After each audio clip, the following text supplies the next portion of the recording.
Соны окуя айтып берейин.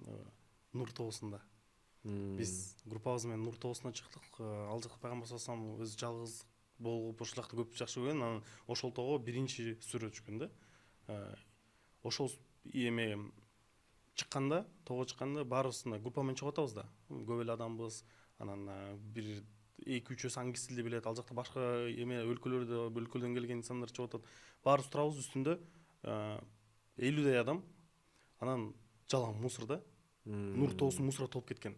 Анан биздин командабызга балдар айтып атат, ушулар мусор, арабтар тиги булар ушундай жинди экен деп айтып атат.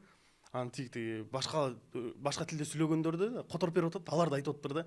Ушулар моголар, азиаттар келип ушулар эме болуп мусор таштап тигинтип атат.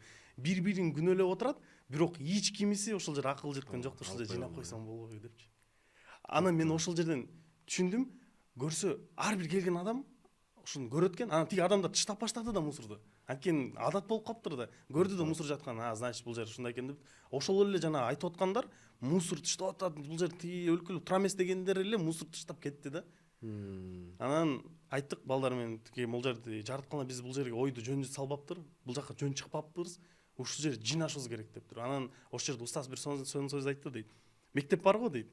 Мектепте директору, анан окуучулар бар туурабы? Мугалимдер бар. Мектепти ким тазалайт дейт?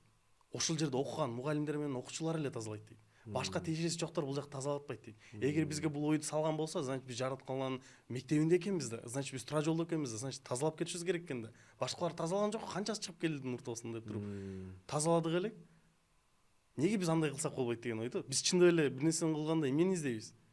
Ушулар булар жаман экен, булар тиги бул деп эле ошо кемчиликти бирөөдөн издейбиз. Айтып туруп кетип калабыз. Неге анда ошол кемчиликти эгер жакпай атса бизге оңдоонго аракет кылбайбыз деген насаатты айткым келди да бул нерсеничи. Анткени эсте калган нерселердин бири да.